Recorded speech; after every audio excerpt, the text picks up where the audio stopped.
And here we are at training 30. Thank you everyone for watching and joining me and supporting me and asking me your questions. This training is about privilege, why your privilege is key to being an ally.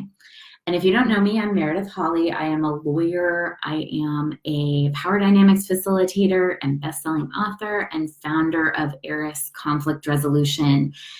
And at Eris, we help employees stop sexual harassment without quitting their jobs. So we see a lot of conversation about privilege.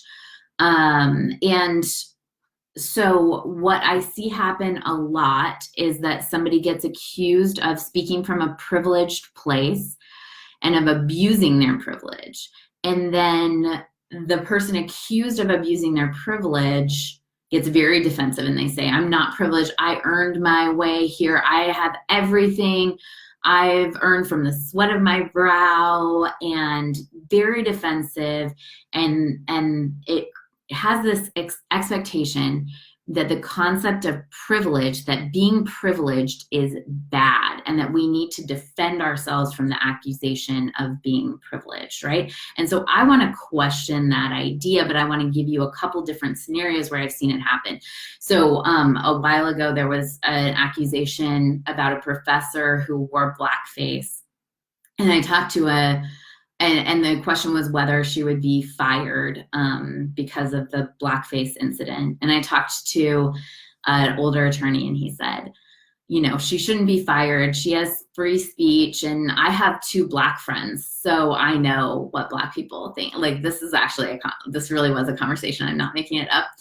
And I just thought, what an abuse of his privilege, right? That he thinks he knows a person of color's perspective because he has 2 Black friends. And this was somebody who had a lot of influence in this issue. And so you could see how his inability to see the situation from the other side was actually an abuse of privilege. And then I had this other experience where a client came to me. I teach about, I teach some in our Power Dynamics Basics training. I have a class about money and about how do we want to look at money, especially when people have legal claims. A lot of times they have very deep-seated beliefs about money and shame around money. And so I find it really important to resolve that before we're resolving a claim. And so I have this money class, and I had a client come to me and say, you know, I was telling somebody about your money class, and the person said, that is just so privileged, that everything I was teaching about money was so privileged. And I could feel myself be like, I'm not privileged. I'm just a woman of the people. I'm just a girl, right? I worked, my family was poor, right? And be very defensive about someone saying that what I did was privileged. And then I took a second and I thought, no, it is privilege. Like, they are not wrong. Everything I teach about money is very privileged. And it's privileged because I have hot running water. I wake up in the morning every day and I think, I have hot running water. I am the richest girl in the world. I have food every day and a roof over my head and clothes. I do believe I am privileged compared to like the majority of humanity. And if I deny that, I think it is so disrespectful to the people who do not have the things that I believe are privileged, like hot running water. And so I could talk to my client who said what I teach is privilege and be like, I know, I totally agree. And point out to this person how they're privileged too, how they are believing that they're not privileged based on standards that are kind of arbitrary, based on socioeconomic status, when really if we have hot running water, we are privileged.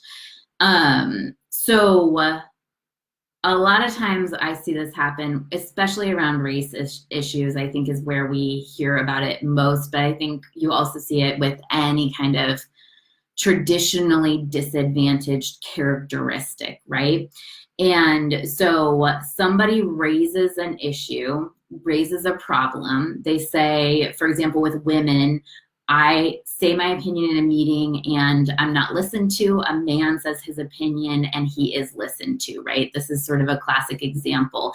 And then the man assumes he's going to be listened to because he has in the past been listened to. And so if he's not listened to, he might raise his voice and yell, right? And this is privilege because he expects to be listened to. Like, I wake up in the morning and I expect to have hot running water.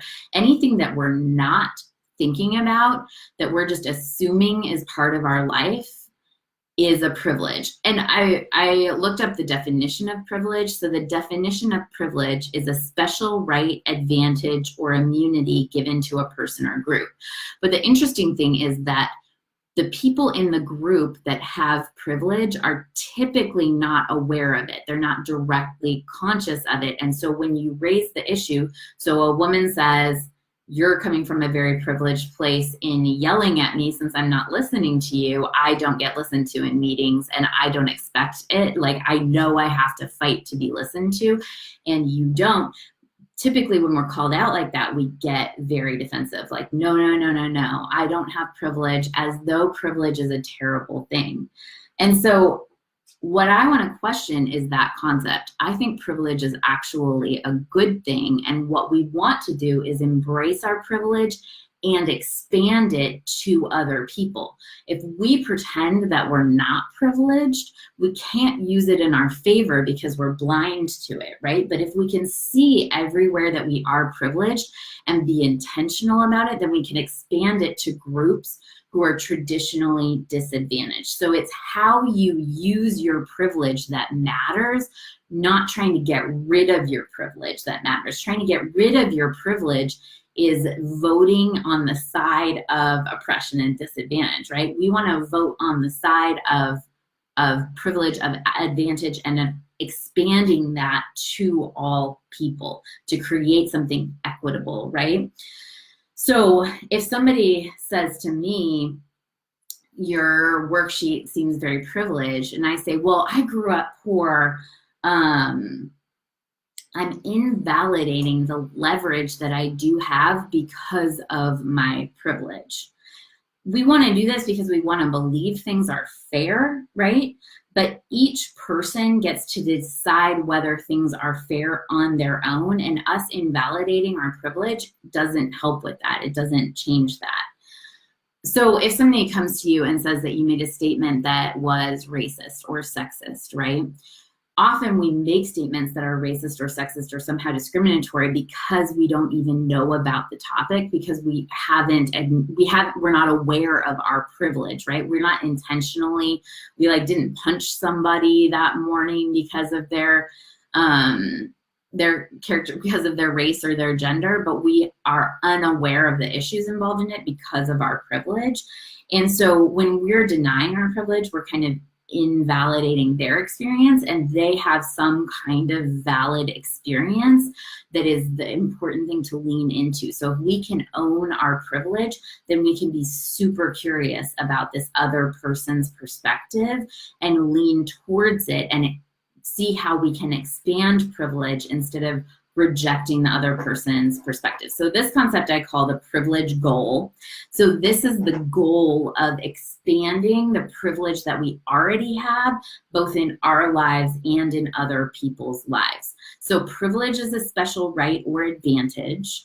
And the advantage is partly that we don't have to think about the characteristic, right? So the examples of this are, for example, when you're talking about sex, and you're talking about sex in terms of binary biology, like male or female. Male is the traditional advantaged characteristic, and female is the traditional disadvantage. When you're talking about gender identity and you expand that to all gender identity and to people who biologically do not fall within binary gender, you expand even more to characteristics that are traditionally disadvantaged versus male as the advantaged characteristics. So trans people, women, gender fluid people fall into traditionally disadvantaged characteristics based on the way society has treated them. When you're talking about race, white has traditionally been the privileged characteristic, right? People of color have traditionally been disadvantaged in the United States. That's not true everywhere, right? That's not just a blanket characteristic. And people of color are the vast majority in the world, right? But in the United States, in most places, white has been the traditionally advantaged characteristic. Religion, gender identity, sexual orientation, physical ability, mental ability, citizenship, age. These characteristics you want to take a look at and see where you fall in terms of privilege, right? Most of us have maybe one area of these where we have a traditionally disadvantaged characteristic, but in most areas we have privilege. And I think it's really interesting to notice that we often fixate on the characteristic that we have that's traditionally disadvantaged, right? So women will often fixate on being female and having a disadvantaged characteristic in that way, but we don't fixate on how we have like typical physical ability, or we're white, or all of these places where we have privilege. And so my question is, what if we really leaned to use our, what if we really intentionally notice where we have privilege and where we have advantage, and we use that in the favor of everyone? So, in other ways, you want to think about this in other ways, like socioeconomic is a classic one, right? Where we all, like, it's not protected under the law, but a lot of times it's how we respond when somebody accuses us of being privileged. They say, well, you have a privilege because you're a man, and the man says, well, I grew up poor, right? Or around race, you see that a lot, like as though it's the same. But you want to look at all those areas where you have privilege and genuinely make a list of, so like for me, I identify as a woman, and that is a traditionally disadvantaged gender, except that it's a traditionally advantaged gender when you're comparing to trans, gender fluid, people who identify outside of binary gender assigned at birth, right? So I actually have a privilege in that area. Race, I'm privileged. Color, I'm privileged. Religion. If I go through every one of these, I can see how privileged I am in all of these ways. And I think it's so fascinating how easy it is for us to fixate on where we struggle instead of fixate on where we have so much advantage. So I want to talk about a few ways that are tangible that we can use our privilege to really create this impossible idea of, what if we didn't think about this at all? What if we never noticed the characteristics where we're traditionally disadvantaged and we just eliminated them and created equity, created a scenario where we love these characteristics that we have instead of where we see them as this major problem? So a couple of ways that I've seen people propose these things is, for example, kids who identify as not heterosexual have to come out to their families, right? And I always think this is so fascinating because there's no other scenario where a kid has to talk about sex with their grandma, right? But kids who identify as non-heterosexual, we've just always assumed that they have to have this conversation of announcing their sexual orientation to people. But what if all of us assumed that we announce our sexual orientation, right? So you see more and more kids who are heterosexual announcing their sexual orientation to their families because we're starting to just assume that this is something that you do. If you're cisgendered, which means that you identify as the gender you were assigned at birth. So if a doctor at birth said that you're a woman, you identify as a woman. If a doctor at birth said you identify that you're a man, you now identify as a man, right? If you are cis, that means cisgender. So if you're cisgendered, assuming that you tell people your preferred pronouns the way somebody who's trans tells people their preferred pronouns, right? These are ways that we can incorporate what other people who have the traditionally disadvantaged characteristics have assumed they have to do into our lives, and kind of take on, like, like welcome people in and expand privilege, right? It's not like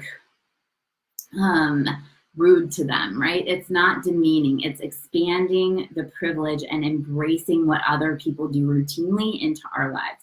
So live in a country where you don't speak the language. Attend a religious service where that's not the religion that you identify with. Live in a place where your skin color is not the dominant skin color, right?